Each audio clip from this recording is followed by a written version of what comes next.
كل نفس ذائقة الموت وقال الله تبارك تعالى في القرآن المجيد والفرقان الحميد إذا جاء أجلهم لا يستأخرون ساعة ولا يستقدمون قال النبي صلى الله عليه وسلم ما كان آخر كلامه لا إله إلا الله دخل الجنة إلى آخر الحديث أو كما قال عليه الصلاة والسلام मुअज़्ज़ज़ मुकर्रम प्यारे हाज़िरीन,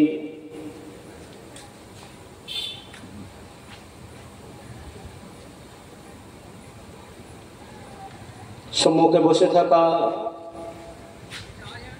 आमार बयोज्येष्ठ बाबाजीरा, नौजवान तरुणेरा, कचि कचि सेहेनेर आदरेर भाई ओ बोनेरा, पर्दार अंतराले आमार मा ओ बोनेरा, सद्য বিদায়ী বক্তা বন্ধুবর হাফেজ মাওলানা মাতিন সাহেব, সকলের উপরে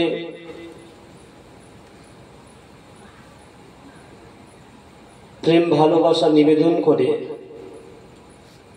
পঠিত কোরআনের আয়াত, হাদিস শরীফের উপস্থাপনা, তার উপরে কিছু কথা আলাপ আলোচনা করার নিয়ত করছি। আল্লাহ পাক যেন কবুল করেন। সকলে বলি আল্লাহুম্মা আমিন। বাবাজি, আমি আপনাদের কাছে একটা অপরিচিত অজানা একটি মুখ। এখানে আপনারা অনেক শ্রেণীর মানুষ উপস্থিত হয়েছেন।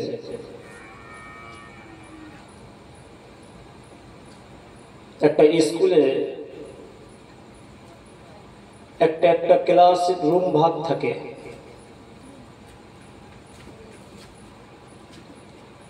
যেটা 5-এর রুম, ওই ক্লাসের ভিতরে কোনো 6-এর কোনো ছাত্র স্টুডেন্ট বসতে পারবে না। যেটা 6-এর ক্লাস রুম, তাতে 7-এর কোনো ছাত্র, পড়ুয়া ভাই বা বোন সেখানে ক্লাসরুমে বসতে পারবে না। তারপরেও স্কুলের শিক্ষক এসে একই বইয়ের পড়া,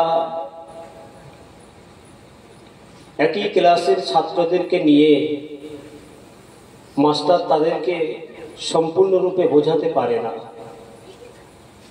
তো আপনারা এখানে কেউ 4 পাস, 5 পাস, কেউ মাধ্যমিক, কেউ উচ্চ মাধ্যমিক, কেউ বিএ, কেউ এমএ, যার যেমন শিক্ষা যোগ্যতা নিয়ে আপনারা বসেছেন, তা আমি আপনাদেরকে সঠিকভাবে সুন্দর করে বুঝিয়ে দেব। অতটা ইলমিয়াতের মালিক আমি নয় ভাই। যতটুকু পাই চেষ্টা করি। আল্লাহ পাক যেন আমাদের আলাপ আলোচনা কবুল করেন। সকলে বলি আল্লাহুম্মা আমিন।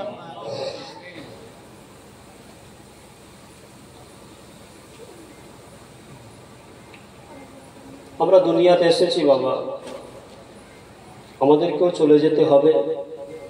এটাই হলো আমাদের শেষ খেলা। এসেছি, চলে যাব। এই যে আসা আর চলে যাওয়া, এর মধ্যবর্তী যে সময়টুকু আছে, এই সময়টুকু আল্লাহ পাক দিয়ে পাঠিয়েছেন আমাদেরকে কিছু করে নেওয়া যাওয়ার জন্য। যদি সেই পথ অনুযায়ী, আল্লাহ রসুলের দেখানো পথ অনুযায়ী আমরা তার অনুসারী, অনুগামী হয়ে যেতে পারি, আখিরাতটা আমাদের জন্য উজ্জ্বল হবে, আমাদের জন্য খুশি বয়ে নিয়ে আসবে।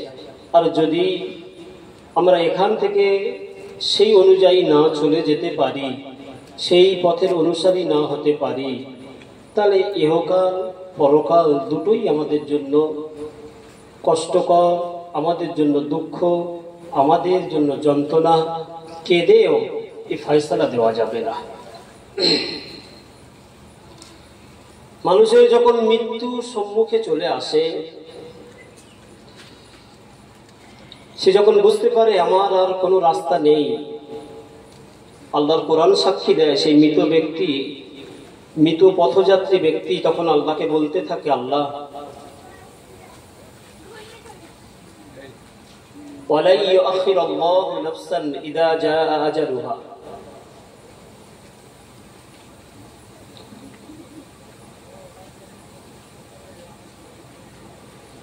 فإذا جاء أجلهم لا يستأخرون ساعة ولا يستقدمون।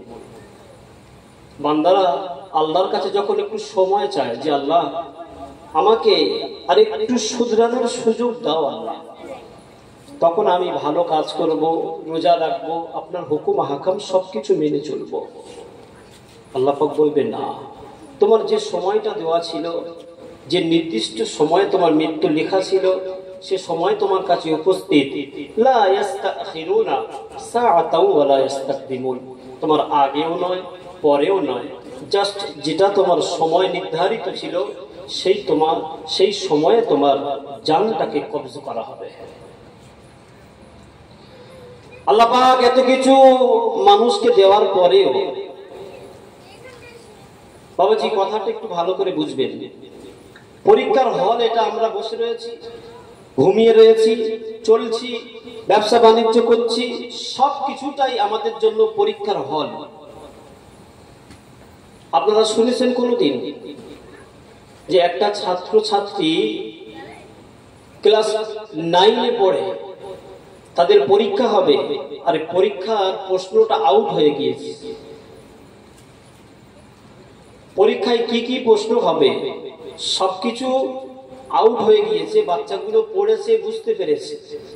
সেই পরীক্ষার্থী ছেলেগুলো মেয়েগুলো পরীক্ষায় ফেল করবে, এটা কোনোদিন ভাবা যায় না। আমাদেরও আল্লাহ পাক প্রশ্ন দিয়ে দিয়েছে, উত্তরও বলে দিয়েছে যে দুনিয়ার জমিনে তোমরা এইভাবে রয়েছো, এইভাবে তোমরা চলো, চলে যাওয়ার পরে তোমরা যখন কবরে আসবে, এই কবর এখানে শোয়ানোর পরে তোমাদেরকে 3টি প্রশ্ন করা হবে। ওই 3টি প্রশ্নের যথাযথ বা কোনো কোনো রায়াতে কেতাবে এসেছে 4টি প্রশ্ন করা হবে। যদি সঠিক উত্তর যদি বান্দা দিতে পেরেছো, তাহলে তুমি কবর জগৎ থেকে তোমার যে প্রথম মঞ্জিল, এই বেড়াটা তুমি পার হয়ে গেলে। আমার আপনার নবী দোজনের বাদশাহ আকাই নামদার তাজেদার মদিনা আহমদ মুজতবা প্যারা নাম নবী মুহাম্মদুর রাসূলুল্লাহ সাল্লাল্লাহু আলাইহি ওয়াসাল্লাম। নবী আমার ইরশাদ করেন, দুনিয়ার মানুষেরা জেনে রাখো, শুনে রাখো, দুনিয়াতে আসার জন্য মায়ের গর্ভ, মায়ের পেটটা তোমাদের জন্য প্রয়োজন হয়। মায়ের পেট থেকে তোমরা দুনিয়াতে আসো, দুনিয়াতে যখন বিদায় নেবে, কবরের কোল হলো তোমাদের প্রথম মঞ্জিল। ওই আখিরাতের এই প্রথম মঞ্জিল হলো কবর। কবরে যখন তোমাদেরকে রাখা হবে, ওই প্রথম মঞ্জিল যথাযথভাবে যদি তোমরা প্রশ্নের উত্তর গুলো দিতে পারো, তোমাদের সব মঞ্জিল গুলো সহজ হয়ে যাবে। দুনিয়াতে আমরা এসেছি মায়ের কোল থেকে, আখিরাতে যখন ফিরে যাব কবরের কোল থেকে। এই কবরের কোলে যখন আমাদের শোয়ানো হবে, এই জায়গায় আমাদের প্রশ্নগুলো যখন করা হবে, নবী পাক বলেছে ওই জায়গায় যদি কেউ পাস করতে পারে, তার সব জায়গায় সে পাস হয়ে যাবে।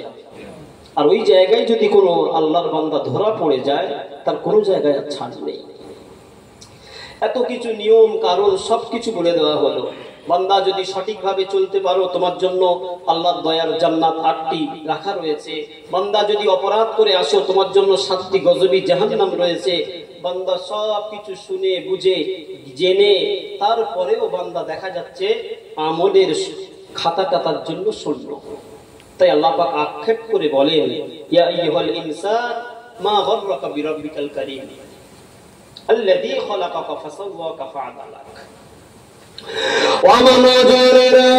ও সোনার মালিকেরা, আল্লাহ পাকের বান্দা বান্দিরা, আল্লাহ বান্দা দিগকে লক্ষ্য করে বলতে লাগলেন, ইয়া আইয়ুহাল ইনসানু মা গাররাকা বিরাব্বিকাল কারীম আল্লাযী খালাকাকা ফাসাওয়াকা ফাআদালাক।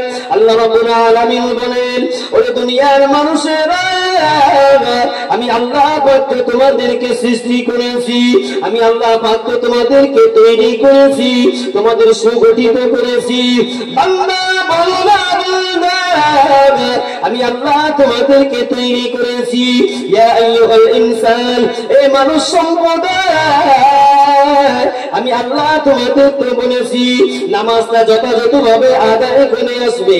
তোমাদের উপরে যদি হজ ফরজ হয়ে যায়, হজটা তোমরা করে আসবে। রমজান মাস তোমাদের জীবনে যদি জোটে, তোমরা রমজানের 30টা রোজা তোমরা পালন করে আসবে। তোমরা আমার উপরে সর্বদা ঈমানটাকে কায়েম রেখে দেবে। এমন কাজগুলো যদি করো, যাকাতটা যদি যথাযথভাবে আদায় করো, আমি আল্লাহ আমার 8টা দেয়ার জন্য বান্দা তোমাদের নসিবে কবুল করে নেব। ও বান্দা বলো না, এত কিছু বলার পরে, ইয়া আইয়ুহাল ইনসানু মা গাররাকা বিরাব্বিকাল কারীম, ও বান্দা বলো না, আমি আল্লাহ 8টা জান্নাত দেব বলেছি, তারপরে আমার ইবাদতে তোমরা আসো না, আমার উপাসনায় তোমরা মন দাও না, আমার রমজানের রোজা তোমরা তরফ করে বেড়াও, আমার নামাজ থেকে বান্দা গাফিল হয়ে থাকো। ও বান্দা বলো না, আমি আল্লাহ ইবাদত করলে আমার 8টা দয়ার জান্নাত দেব বলেছি।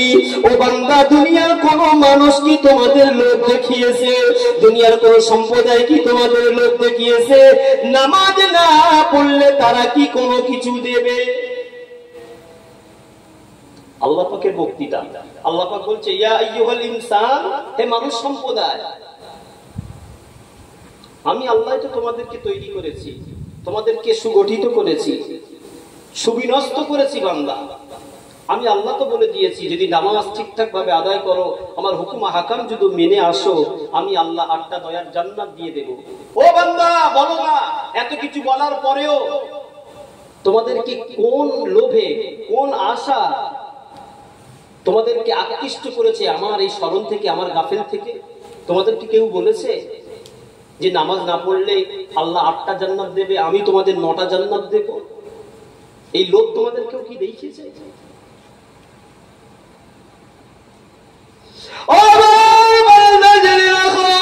দুনিয়ার জমিনে আমি আল্লাহ পাঠালাম, দুনিয়ার জমিনে আল্লাহ আমি তোমাদেরকে পাঠিয়ে দিলাম।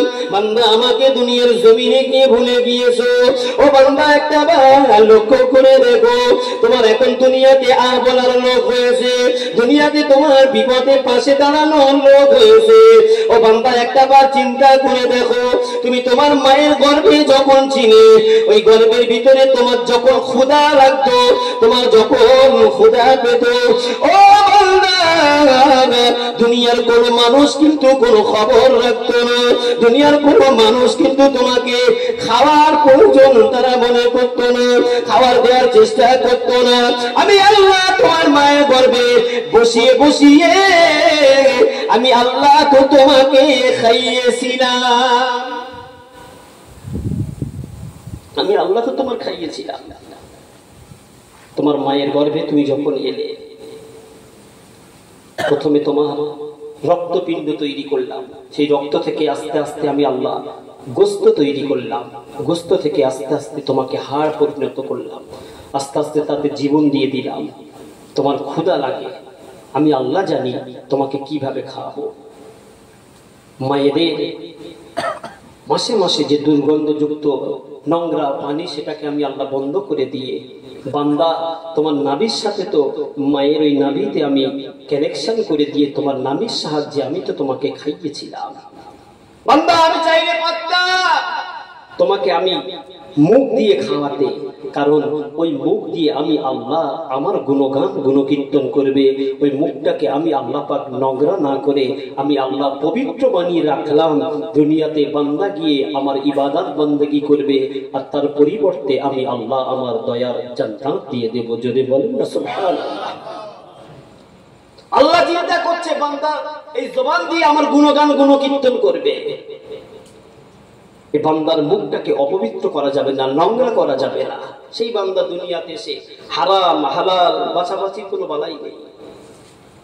কেউ সুদের মধ্যে জড়িত, কেউ গাঁজা খায়, কেউ মদ খায়, কেউ গীবত করে, বিভিন্ন জবান দিয়ে অশ্লীল ভাষা যার যা মন চায় সেই ব্যবহার করে। একবার চিন্তা করলো না আল্লাহ এই মুখটা আমাদের প্রভুর ডাকার জন্য দিয়েছে, আমরা এই মুখ দিয়ে কি শব্দ ব্যবহার করছি। আল্লাহ রাব্বুল আলামিন কোরআনের অন্য জায়গায় ইরশাদ করেন, ও বান্দা দুনিয়ার জমিনে তুমি আসলে বান্দা, দুনিয়ার জমিনে আসার পূর্বে কোথায় ছিলে একটা বার চিন্তা করে দেখো বান্দা।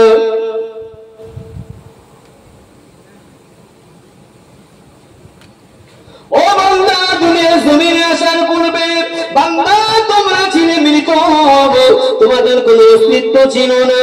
ও বান্দা তোমরা যখন আলামে বারযাখে ছিলে, ও বান্দা তখন তোমরা তো নির্জীব ছিলে। আমি আল্লাহ তোমাদের দুনিয়ার জমিনে পাঠানোর জন্য মায়ের গর্ভে থেকে তোমাদেরকে আমি জীবন দিয়ে দিলাম। ও বান্দা আবার তোমাদের জীবনটা আমি আল্লাহ নিয়ে নেব। সুম্মা ইউমীতুকুম সুম্মা ইউহয়ীকুম, আমি আল্লাহ তোমাদেরকে মৃত থেকে জীবিত বানিয়েছি। সুম্মা ইউহয়ীকুম, আমি আল্লাহ তোমাদেরকে আবার পুনরায় মৃত বলে ঘোষণা করব। আবার একটা সময় আসবে আমি আল্লাহ তোমাদেরকে পুনরায় আবার জীবিত করব।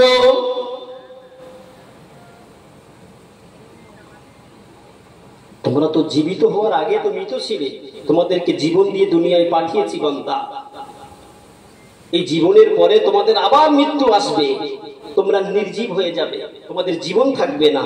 আমি আল্লাহ কিয়ামতে যখন আমার ইসরাফিল আলাইহিস সালাতু ওয়াস সালাম ফারিস্তা ফু দেবে বাঁশিতে, আমি আল্লাহ তোমাদের পুনরায় আবার জীবিত করব। এত কিসের লাফালাফি বান্দা, এত কিসের ছটফটানি? নামাজ বাদ দিয়ে, রোজা বাদ দিয়ে, আল্লাহর হুকুম হাকাম বাদ দিয়ে বান্দা এরভাবে ঘুরে বেড়াচ্ছ। আফাহাসিবতুম আন্নামা খলাকনাকুম আবাসাও ওয়া আন্নাকুম ইলাইনা লা তুরজাউন। ও বান্দা আমি আল্লাহ তো তোমাদেরকে খামোকায় শুধু সৃষ্টি করিনি, আমি আল্লাহ তোমাদের তো এমনি এমনি সৃষ্টি করিনি। আমি আল্লাহ সৃষ্টি করেছি আমার ইবাদত বন্দেগী উপাসনা আরাধনা করার জন্য। যে বান্দা আমার উপাসনা আমার আরাধনা গুলো ঠিকঠাক ভাবে যথাযথভাবে করে আসতে পারবে, আমি আল্লাহ আমার দয়ার জান্নাত খুলে দেব। আমার বান্দা যে দরজার ইচ্ছা সে দরজা দিয়ে আমার দয়ার জান্নাতে প্রবেশ করবে। জোরে বলেন না সুবহানাল্লাহ। আফাহাসিবতুম আন্নামা খলাকনাকুম আবাসাও ওয়া আন্নাকুম ইলাইনা লা তুরজাউন।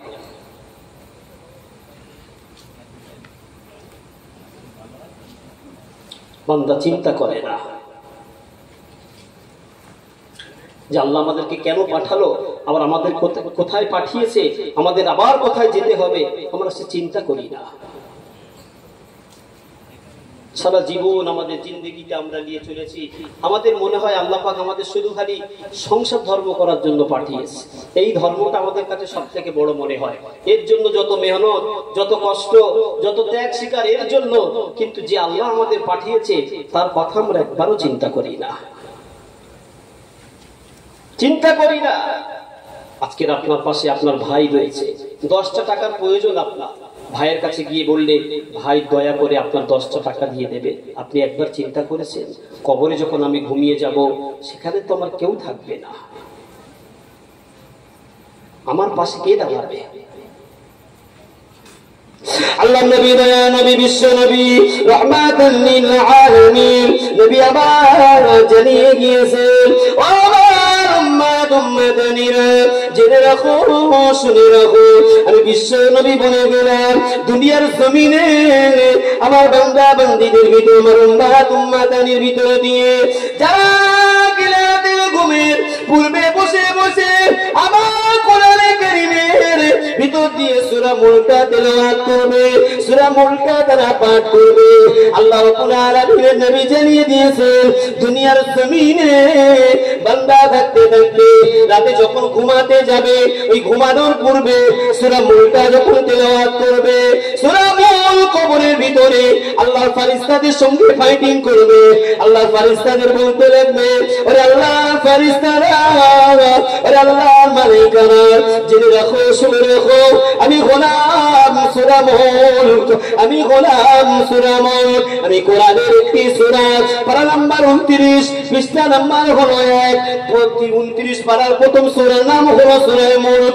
ওই সূরাটা যারা তেলাওয়াত করে দুনিয়ার জমিন থেকে বিদায় নেবে, কবরের ভিতরে ওই বান্দার জন্য সূরা মুলক তেলাওয়াতটা ফেরেশতাদের সঙ্গে মোকাবেলা করবে। ওরে আল্লাহর ফেরেশতারা রাতের ঘুম ত্যাগ করে আল্লাহর এই বান্দা কোরআনে কারীমে সূরা মুলকটা তেলাওয়াত করেছে, এর ঘুমের ব্যাঘাত ঘটাও না, এর ঘুমে তোমরা ডিস্টার্ব করো না। ও ফেরেশতারা চলে যাও, চলে যাও।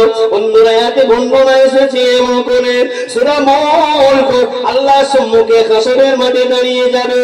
ও আল্লাহ, আপনার বান্দা যদি জাহান্নামী হয়ে যায়, আপনার বান্দা যদি জাহান্নামী হয়ে যায়, আপনার বান্দাকে যদি জাহান্নামের ফয়সালা আপনি দিয়ে দেন, ও আল্লাহ, আমি সূরা মুলক আমাকে কোরআন শরীফ থেকে বাদ দিয়ে এই বান্দার সঙ্গে জাহান্নামে পাঠিয়ে দেন। সূরা মুলক ঝগড়া করবে আল্লাহর সঙ্গে। আল্লাহ, আপনার এই বান্দাটা সারা রাত জেগে ঘুম বাদ দিয়ে আমাকে তেলাওয়াত করেছিল, আল্লাহ, আল্লাহ এ যদি জাহান্নামে চলে যায়, আল্লাহ আমাকেও জাহান্নামে পাঠিয়ে দেন। সূরা মুলক কোরআন থেকে বাদ দিয়ে দেন, আমিও জাহান্নামে যেতে রাজি। আল্লাহ পাক বলবেন, হে আমার মালায়েকারা, আমার কোরআনের সূরা মুলক আমার বান্দার জন্য যে সাক্ষী দিয়েছে, যে কথাগুলো বলেছে, এটা সত্য বলেছে, যাও আমার কোরআনের সূরা মুলক যে জায়গায় আছে ওই জায়গায় থাকুক, আমার কোরআনকেও জান্নাতে পাঠিয়ে দাও, আর আমার বান্দা যে তেলাওয়াত করেছে কোরআনের কারীম তাকেও দিয়ে আমার দয়ার জান্নাতে পাঠিয়ে দাও। জোরে বলেন না সুবহানাল্লাহ। আজ মুসলমান মার খাচ্ছে কেন বাবা? এই কোরআন ছাড়ার কারণে। মুসলমানের ঘরে বরকত নেই কেন? এই কোরআন ছাড়ার কারণে। আমি আপনি মুসলমানের ঘরে জন্ম নিয়েছি, কোরআন নিয়ে আমাদের কোনো গবেষণা নেই। কোরআন যদি আমরা ঠিকঠাক আলোচনা নিয়ে থাকতে পারতাম, কোরআনের তালিম যদি আমাদের জীবনে আমরা আনতে পারতাম, কোরআনের তারবিয়াত যদি আমরা ঠিকঠাক যদি বুঝতাম, কোরআনের ভাব অর্থগুলো যদি আমরা ঠিকঠাক অনুধাবন করতাম, আমাদেরকে আজকে মার খেতে হতো না। কোরআন রিসার্চ করেছে বড় বড় বৈজ্ঞানিকরা, তারা এইভাবে রিসার্চ করে তারা বিশ্বের কাছে একটা মানচিত্রে একটা নামি দামি মানুষ হয়ে উঠেছে। আমাদের নবীর উপরে ওই কোরআন অবতীর্ণ হয়েছে, সেই নবীর আমরা উম্মাত হয়ে কোরআনকে নিয়ে আমরা গবেষণা করতে পারলাম না। গবেষণা তো দূরের কথা, আমরা যদি এখানে জিজ্ঞাসা করি 100%-এর ভিতরে 50টা মানুষ, আমরা 80টা মানুষ আমরা কোরআন শরীফ পড়তে পারি না। মুসলমানের ঘরে জন্ম নিয়েছি, আমাদের কাছে আধার কার্ড যতটা মূল্যবান, তার থেকে কোরআনটা আমাদের কাছে অনেকটা ছোট মনে হয়। আধার কার্ড যদি ভুল থাকে, সংশোধন যদি না করেছো, তোমাকে এদেশের নাগরিক বলা হবে না। এই ভয় যখন দেখানো হয়েছে, আমরা রাতের ঘুমকে ত্যাগ করে দিয়ে ভোর ভোর উঠে বিবিকে গিয়ে বলছে, ও বিবি, আমার সেই আধার কার্ডটা দাও। বলছে কি করবে? বলছে জানো না, আমাদের এখানে এনআরসি বলে একটা জিনিস হবে, সেই কাগজপত্রগুলো ঠিকঠাক যদি না থাকে আমাকে ডিটেনশন ক্যাম্পে পাঠিয়ে দেওয়া হবে, অতএব আমার আধার কার্ডটা দাও, এটা দিয়ে আমি সংশোধন করে আসি। চলে গেলাম কোথায়? পঞ্চায়েতে। কোথায় গেলাম? মহকুমায়। কোথায় গেলাম? থানাতে, অফিসে, সব জায়গায় চক্কর দিয়ে এলাম। রাত জেগে সারাদিন কষ্ট কেলেস করে আমরা সংশোধন করতে চলেছি আমাদের আধার কার্ডটা।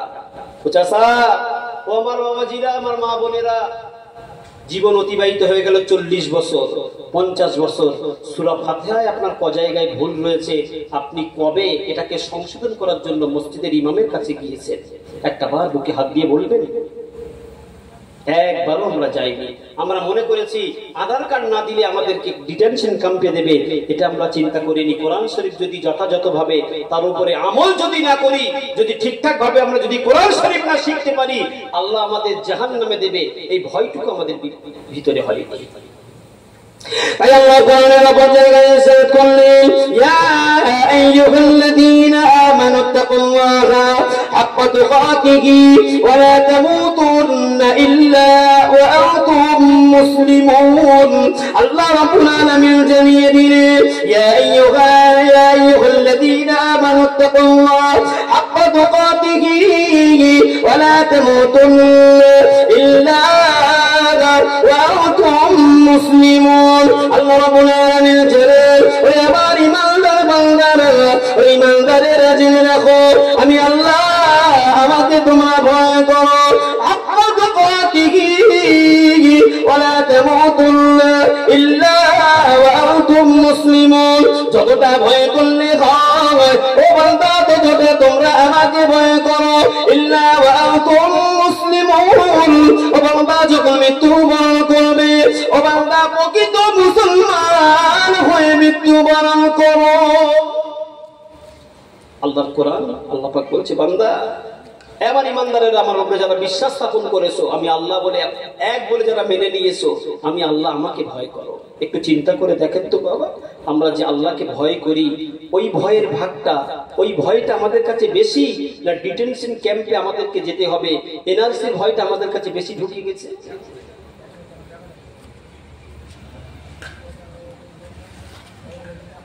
আল্লাহ রাব্বুল আলামিন ভাইজান একটু আগে আপনাদের সম্মুখে বলছিলেন যে আমাদের অকাপ সম্পত্তি দিয়ে দেওয়া হয়েছে, বিভিন্নভাবে আমাদের উপরে অত্যাচার করছে, শরিয়াতের তালাক নামক শরিয়াতের বিধানটাকে পাল্টে দেওয়া হয়েছে, বাবরে মসজিদ শহীদ করে দেওয়া হয়েছে।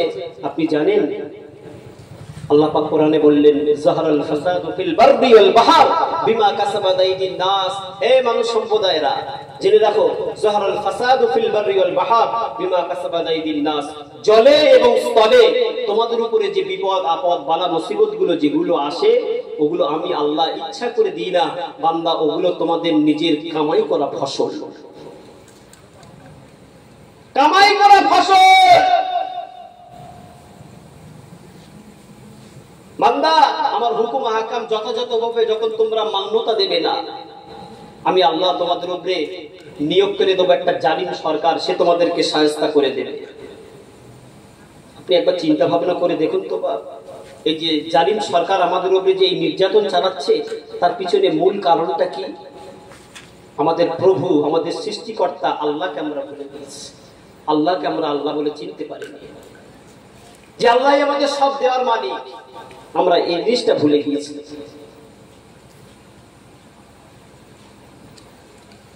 একটা আল্লাহর বান্দার একটা ছাগল ছিল, শখের ছাগল, তাকে বগরি বলে। আপনাদের এখানে কি বলে? বগরি ছাগল। যাই হোক, খুব যত্ন করে তাকে লালন পালন করছে, ছোলা দিয়ে আসে, পাতা দিয়ে আসে, পেড়ে তাকে খাওয়ায়, গায়ে হাত বুলায় আর তাকে শেখায়, এই বগরি বল না আমি কে আর তুই কে, জিজ্ঞাসা করে। ছাগলের ভাষায় ছাগল কি বলে? ম্যা। সে ডাকে কিভাবে? ম্যা। এ তখন বোঝে যে ও বলতে চাচ্ছে আমাকে, ম্যা মানে আমি, আমি আর তুমি, তুমি, তুমি আমার কেউ না, আমিও তোমার কেউ না। এর খুব রাগ হয় যে আমি এর খাওয়াই, এর সবকিছু দেখভাল করি, এর কি সুন্দর করে আমি গোসল করিয়ে দিই, একে আমার সবসময় পাশে রেখে দিই, আর ই আমাকে একবার মনিব বলে স্বীকার করলো না। কিছুদিন আবার চলে গেল, দেখতে একটু হিষ্টপুষ্ট মতো হয়েছে, আবার গায়ে হাত দিয়ে বলছে, ওরে আমার বগরি, সাগর শখের বগরি, বল না রে তুই কি আর আমি কে। আবার যে গা হাত দিয়ে বলে, ও তখন আবার ডেকে ওঠে ম্যা, আবার ডাকে ম্যা। এ তখন বোঝে যে আমাকে অস্বীকার করছে মনিব বলে। ও বলছে ম্যা মানে আমি, আমি, তুমি, তুমি, তুমি তোমার জায়গায়, আমি আমার জায়গায়। আরো কিছুদিন যাবার পরে যখন প্রাপ্তবয়স্ক সুন্দর দেখতে হয়েছে, ওর মনে রাগ হলো, এ যতদিন না যদি আমাকে স্বীকার করে যে আমি ওর মনিব, একে আর এইভাবে যত্ন খাতির আমি করব না। কি করলো? ওকে দিয়ে পেশাই মানে সুন্দরভাবে লালন পালন করতে করতে ওকে দিয়ে বলাতে চাচ্ছে যে আমি তোর মনিব আর তুই হলি আমার বগরি, তুই এটা একবার মেনে নে। কিছুতেই ও তোর ভাষাটাই ওই। ওর যখন জিজ্ঞাসা করে তখন বলে ম্যা। রাগে কি করেছে, ওকে কসাইখানায় দিয়ে দিয়েছে, দিয়ে বলছে আপনি কসাইখানার সবকিছু নেবেন, কিন্তু এর যে শিরাগুলো থাকে ওইগুলো আমাকে দিয়ে দেবেন। তা খাসিটা নিয়ে গিয়ে, বগরিটা নিয়ে গিয়ে কেটে কুটে দোকানে ঝুলিয়ে বিক্রি সবকিছু হয়ে গেল।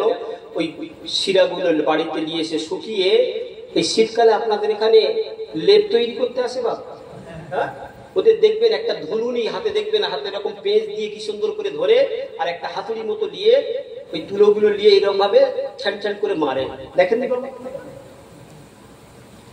তা ওই তৈরি করে গ্রামে ঘুরে ঘুরে বলছে কে লেপ তৈরি করবে, কে লেপ তৈরি করবে। তা মায়েরা এসে বলছে বাবা লেপ কত কত করে কি সবকিছু হিসাবপত্র রেডি করে তৈরি করে নেওয়ার জন্য বসে পড়েছে। তা বস্তা থেকে তুলো বের করে মেপে ওজন করে পাশে রেখে দিয়ে এবার ওই তুলোগুলোকে যা ধুলো ময়লা বালি রয়েছে পরিষ্কার করার জন্য, ওগুলোকে ফোলানোর জন্য ওই ধুনুনিতে ধরে ভালো করে পাঁক দিয়ে ধরে আর ওই মারতে শুরু করেছে। ওই ছাগলের মনিবটা তখন দেখছে, যখন একবার মারে না, ওখান থেকে একটা শব্দ ভেসে আসে, কি জানেন, তুম তুম তুম টাইপের একটা আওয়াজ হয়।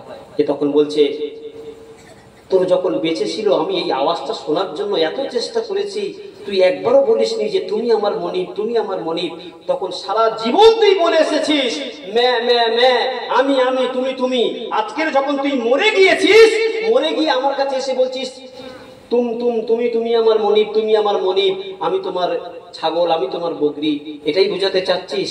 বেঁচে থাকতে যদি একটা বার বলতিস আমি কোনোদিন খবরটা তোর জন্য আমি কোষায়ের বাড়িতে পাঠিয়ে দিতাম না। আজকের আমাদের মুসলমান সম্প্রদায়ের মানুষের এই দশা হয়ে দাঁড়িয়েছে। এরা যদি সময় থাকতে যদি আল্লাহকে গিয়ে ডাকতো, আল্লাহকে ঠিকঠাক ভাবে যদি পয়রাবি করতো, আল্লাহর হুকুম আকাম গুলো যদি ঠিকঠাক ভাবে মেনে নিত, আল্লাহ কোনোদিন এইরকম মুদি নামক জালিয়াত সরকার আমাদের জন্য আল্লাহ নিয়োজিত করে দিত না। আজকের আমরা ঠেলায় পড়ে মাথায় টুপি দিয়ে নারে তাকবীর, ওয়াকফ সম্পত্তি বাঁচাতে হবে, দেয়ালে পিঠ থেকে গিয়েছে, দেখছে আর কেউ নেই। এখনো সময় আছে বাবা মা, এখনো সময় আছে। যারা নামাজি রয়েছেন বাবা, যারা নামাজ পড়েন না, সকলের কাছে অনুরোধ করব, আমরা হলাম মাজলুম। আল্লাহ পাকের নবী বলেন সালাসাতু মুস্তাজাবুদ দাওয়া, তিন শ্রেণীর ব্যক্তি, তিন ক্যাটাগরির মানুষ, তাদের দোয়া আল্লাহ পাকের দরবার থেকে আল্লাহ ফিরিয়ে দেন না। জোরে বলেন সুবহানাল্লাহ। দাওয়াতুল ওয়ালিদাইন, পিতামাতার দোয়া, আর একটা হলো মাজলুমের দোয়া, আর একটা সফর যাত্রাকালে যে থাকে তার দোয়া। এই তিন ব্যক্তির দোয়া আল্লাহ কবুল করে। আমরা হলাম মাজলুম। মাজলুম মানে কি? আমার সঙ্গে যা টক্কর বা বিপক্ষে যে আছে, আমার থেকে সে খুব বেশি শক্তিশালী, আমাকে নির্যাতন করছে, আমি হলাম মাজলুম। দেখা যায় মোদী সরকার ওর সব দিক দিয়ে ক্ষমতায় আমাদের থেকে ঊর্ধ্বে, আমরা হলাম তার কাছে ক্ষমতায় কিছুই নয়। সে আমাদের সঙ্গে অন্যায় ভাবে জুলুম করছে, আমরা হলাম মাজলুম। একজন বুকে হাত দিয়ে বলতে পারবেন গভীর রাত্রে তাহাজ্জুদের নামাজে মসজিদে কিংবা বাড়িতে নামাজের পাটিতে আল্লাহর কাছে কাঁদতে কাঁদতে আপনি বলেছেন যে আল্লাহ এই জুলুম থেকে আমাদেরকে আপনি হেফাজত করেন, আল্লাহ আমাদের ওয়াকফ সম্পত্তি ফিরিয়ে দেন আল্লাহ। আরে ভাই, যে ইমাম তোমাকে নামাজের ভিতরে নিয়ে কাঁদায় না, ওই ইমাম তোমাকে জিহাদের ময়দানে নিয়ে যাবে, যুদ্ধে নিয়ে যাবে, কি করে ভাবলেন আপনি? নিজের গোড়াকে মজবুত করুন, আল্লাহ আল্লাহ রসুলকে চিনুন, তাদের ভালোবাসা মহাব্বত পয়দা করুন।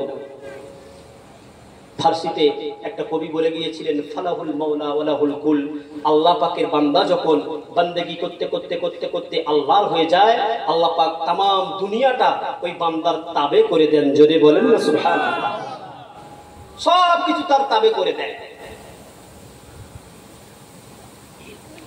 যদি বলেন হুজুর কেমন? ফুরফুরার পীর মুজাদ্দিদুজ্জামান আলা হযরত দাদা হুজুর পীর কিবলা রাহমাতুল্লাহ আলাইহি, হুজুরের এক মুরিদান ছিল, মুরিদানের নাম হুজুরের এক মুরিদান ছিল, বাড়িটা হলো মেদিনীপুরে। মাওলানা আব্দুল মাবুদ সাহেব রাহমাতুল্লাহ আলাইহি হুজুরের মুরিদান। কোন এক রাত্রিতে দাদা হুজুর পীর কিবলা রাহমাতুল্লাহ আলাইহির বাড়িতে উপস্থিত। এসে কোলা পাচ্ছে, হুজুর বলছে এত রাত্রে আমার বাড়ি থেকে এসে দরজা ঠকে। হুজুর দরজা খুলে দিয়ে দেখছে আমার মুরিদান মাওলানা আব্দুল মাবুদ সাহেব আমার কাছে উপস্থিত। সালাম কালাম হলো, ভেতরে নিয়ে এসে বলছে মাবুদ কোথায় ছিলে? আব্দুল মাবুদ ও বাবা কোথায় গিয়েছিলে? তখনকার পীর মুরিদের সম্পর্কটা বা আলাদা ছিল। নিজের সন্তান যেমন পীরের কাছে মুরিদানটা ছিল ঠিক তেমন। এখনকার পীরেরা হয়েছে বা বোনাই আর মুরিদরা হয়েছে শালা। যতক্ষণ দিতে পারবে ততক্ষণ পীর তোমার দিকে, আর যেই দিতে পারবে পীর পেছন ঘুরিয়ে বসে। খারাপ নেবেন না বাবা, বাস্তব কথা বলছি, বেয়াদবি হলে মাফ করবেন বাবা। তবে যারা হাক্কানি রব্বানি আলেম তারা ঠিক জায়গায় দাঁড়িয়ে রয়েছে। আমার দাদা পীর কেবল রহমাতুল্লাহ আলাইহি হুজুরকে নিয়ে ভেতরে এসে বলছে, বাবা আব্দুল মাবুদ এত রাত্রে কোথা থেকে এসছো বাবা? হুজুর আমার কলকাতাতে দরকার ছিল হুজুর, আমি আর গাড়ি পাইনি হুজুর, বাড়িতে যাব। আমি হুজুর এই পর্যন্ত আসতে পেরেছি হুজুর, তাই হুজুর ভাবলাম আমার পীরের দরবারেই আমি চলে যাই। জিজ্ঞাসা করছে, বাবা কিছু খাওয়া দাওয়া করেছো বাবা? হুজুর বলতে চায় না। আব্দুল মাবুদ সাহেব, মৌলানা সাহেব হুজুরকে কিছু বলতে চায় না, বারবার জিজ্ঞাসা করছে। তখন আব্দুল মাবুদ বলছে, হুজুর আমি বলতে পারি, কিন্তু আপনি বাড়ির মা বোন যারা রয়েছে তাদেরকে আপনি বিরক্ত করবেন না। বলছে, হ্যাঁ বাবা বলো। বলছে, হুজুর আমি কিছু খাইনি, আমি ক্ষুধার্ত। হুজুর বাড়িতে গিয়ে দেখছে হুজুরের বাড়ির রান্নার হাঁড়িতে তরকারিও নাই, ভাতও নাই। হুজুরের মনটা খারাপ। আব্দুল মাবুদ তুমি এখানে বসো। সোনার মানিকেরা, আল্লাহ রাব্বুল আলামিনের সঙ্গে যারা দোস্তি করে, আল্লাহ রাব্বুল আলামিনের সঙ্গে যারা মুহাব্বত করে, আল্লাহ রাব্বুল আলামিনের সঙ্গে যারা ফ্রেন্ডশিপ স্থাপন করে, আল্লাহর ওলি বান্দা হযরত আবু বকর সিদ্দিক আল কুরাইশি রাহমাতুল্লাহ আলাইহি হুজুর নিজের মুরিদানকে হুজরায় বসিয়ে রেখে হুজুর যখন বাইরে আসলেন, ওযু করলেন, নামাজ আদায় করলেন, আল্লাহর দরবারে দুটো রাকাত তুলে ফরিয়াদ করতে লাগলেন, ও রব্বুল আলামিন আল্লাহ পাক, আমি হলাম ফুরফুরার পীর মুসাদ্দিদুস জামান, দাদা হুজুর আমি হলাম আবু বকর, ফুরফুরার জমিন থেকে আপনার দরবারে হাত উঠিয়েছি। আল্লাহ আমার দরবারে আমার মুরিদান আব্দুল মাবুদ এসে উপস্থিত, আমার বাড়িতে খাওয়ার কিছু নাই, তাকে যে মেহমানদারি করব আমার বাড়িতে তেমন কিছু নাই। ও রব্বুল আলামিন আল্লাহ পাক, আজ আমার মুরিদের কাছে মেহমানের কাছে আমি বড় ছোট মনে করছি। আল্লাহ এই মান সম্মানের হাত থেকে আপনি আমাকে বাঁচিয়ে নেন। ফুরফুরার দোয়া করে যেই না বাড়িতে চলে আসলেন, কিছু সময় পরে কে যেন একটা অপরিচিত, কে যেন একটা অচেনা অপরিচিত লোক একটা ছেলেকে কিংবা খাঞ্চায় করে গরম ভাত আর ইলিশ মাছ নিয়ে উপস্থিত হুজুরের দরবারে। হুজুর হজরা থেকে বেরিয়ে ওযু করে দূরে কার নামাজ পড়ে আল্লাহর কাছে দোয়া করছে, আল্লাহ আমার বাড়িতে আজকে আমার মেহমান আব্দুল মাবুদ আমার মুরিদান এসেছে, আল্লাহ সে আমার মেহমান, সে ভুকা রয়েছে, আল্লাহ আমি তাকে কিছু দিয়ে মেহমানদারি করব, আমার বাড়িতে এমন জিনিস নাই। আচ্ছা এই মান সম্মানের হাত থেকে আল্লাহ আপনি আমাকে বাঁচিয়ে দেন। দোয়া করে ফিরে এসছে। কিছু সময় পরে একটা খাঞ্চা বা একটা সেমি করে ভাত আর ইলিশ মাছের তরকারি। মৌলানা আব্দুল মাবুদ সাহেব তার কিতাবে স্পষ্ট ভাবে লিখেছেন, সময়টা ছিল শীতের রাত। শীতের রাতে যদি বাবা এই ইলিশ মাছের তরকারি গরম গরম আর ভাত যদি দেওয়া হয়, কোন মানুষ ছাড়ে বা? হ্যাঁ, আবার যদি হয় যদি পদ্মার ইলিশ, তা হুজুরের সম্মুখে দিয়েছে। মৌলানা আব্দুল মাবুদ বলছে, হুজুর আপনি কেন এত ঝামেলা করতে গেলেন? হুজুর কোথা থেকে খাবার নিয়ে আসলেন? বলছে, মাবুদ আব্দুল মাবুদ তোমার খাওয়ার দরকার বাবা, তুমি খেয়ে নাও, খেয়ে নাও। আব্দুল মাবুদ, হুজুর আমার সঙ্গে একটু বসেন না হুজুর, একসঙ্গে খাই। বলছে, না আমি খেয়ে নিয়েছি বাবা, এটা তোমার জন্য, তুমি খাও। মৌলানা আব্দুল মাবুদ সাহেব কালে ভাত দিয়েছে তরকারি মাখিয়ে, আর চোখ দিয়ে টস টস করে পানি পড়ছে, আর হুজুরকে বলছে, হুজুর একটা কথা আপনাকে জিজ্ঞাসা করব। কি কথা বাবা? হুজুর এই খাবারটা আপনি কোথা থেকে নিয়ে আসলেন? কেন আব্দুল মাবুদ? না আমি দুনিয়ার জমিনে অনেক মায়ের হাতে রান্না খেয়েছি, অনেক নামি দামি বাবুর্চির হাতে রান্না খেয়েছি, কিন্তু হুজুর এত সুস্বাদু খাবার আমার দুনিয়ার জমিনে কোনোদিন আমি খাইনি। হুজুর বলেন না কোথা থেকে খাবারটা নিয়ে এসেছেন, একটা বার বলেন। খুব পেড়াপেড়ি যখন করছে, হুজুর নসিহত করছে, আব্দুল মাবুদ হে মাওলানা, আমি যে তোমাকে বলবো একটা শর্ত আছে বাবা, মানতে পারবে? বলছে হুজুর বলে। বলছে আমি যতদিন হায়াতের জিন্দেগিতে আবু বকর থাকবো এই কথাটা তুমি যেন কাউকে বলতে পারবে না। বলছে হুজুর আমি মেনে নিলাম।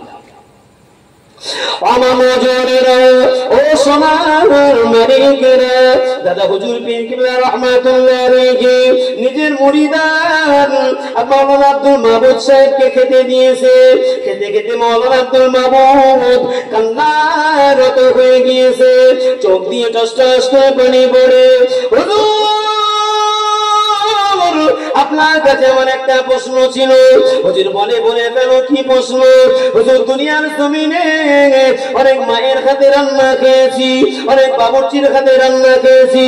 হুজুর এত সুন্দর খাবার দুনিয়ার জমিনে আমি কোন জায়গায় আমি খাই না। হুজুর এই খাবারটা কোথা থেকে নিয়ে এসেছেন বলে হুজুর আমার নসিহত করলেন। ও আব্দুল মাবুদ, আমি বলবো বাবা শর্ত একটা, হায়াতের জিন্দেগিতে যতদিন আমি বেঁচে থাকবো এই কথাটা তুমি কারোর কাছে ফেরাস করতে পারবে না, কথাটা কারোর কাছে জাহির করতে পারবে না। আব্দুল মাবুদ রাজি হয়ে গেলেন। হযরতে ফুরফুরার পীর মুজাদ্দিদুজ্জামান কুতুবুল আলম আমিরের শরিয়াত আলা হযরত দাদা হুজুর পীর কিবলা রাহমাতুল্লাহ আলাইহি হুজুর আমার বলতে লাগলেন, ও মাওলানা আব্দুল মাবুদ, জেনে রাখো বাবা, শুনে রাখো, আমার বাড়িতে যেই না তুমি এসেছো তোমার খাওয়ার কথা জিজ্ঞাসা করলাম, বাড়িতে গিয়ে দেখলাম হাড়িতে কিছু খাবার নাই গো। ওই সময় আল্লাহ দরবারে দুটো হাত তুলে আমি ফরিয়াদ করতে লাগলাম, আল্লাহ পাক, আমি গোলাম ফুরফুরার পীর আবু বকর আপনার দরবারে আজকে হাত উঠিয়েছি, আজকে আমি বেহুশি হয়ে যাব, লজ্জিত হয়ে যাব। আল্লাহ এই লজ্জার হাত থেকে আপনি আমাকে বাঁচিয়ে নেন। যেই এমন করে আমি দোয়া শেষ করে ফিরে আসলাম, আল্লাহ রাব্বুল আলামিন জান্নাতের ফেরেশতাদের বলে দেন, ও আমার জান্নাতের ফেরেশতারা চলে যাও, চলে যাও, চলে যাও।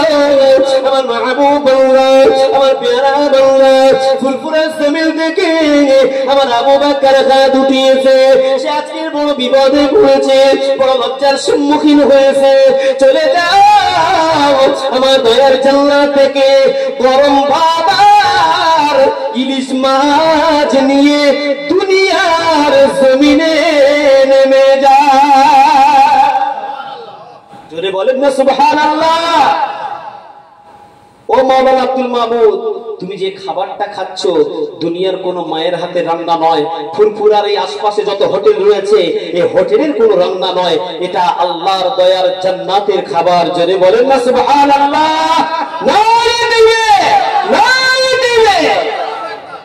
এটা হলো আল্লাহর ওলিদের কেরামত।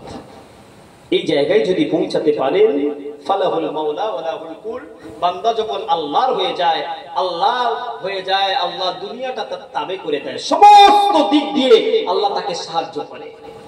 এইরকম বিপদ আপদে যখন আল্লাহর মাহবুব বান্দা, পেয়ারা বান্দারা হাত উঠবে, নামাজি বান্দারা, মসজিদ ভরপুর লোক আল্লাহর দরবারে কান্নাকাটা করবে, আল্লাহ পাক বাঁচাবে না বাবা? এই বাঁচাবেন আল্লাহ। কিন্তু আমরা সেটা ছেড়ে দিয়ে আসল কাজ না করে ধেই ধেই করে আমরা ঘুরে বেড়াচ্ছি। জোহর নাই, ফজর নাই, আসর নাই, মাথায় পাগড়া ফেট্টি বেঁধে পাঞ্জাবি পরে টুপি দিয়ে নারে তাকবীর, আল্লাহু আকবার। আগে বাবা তোমার গোড়াটাকে ঠিক করো।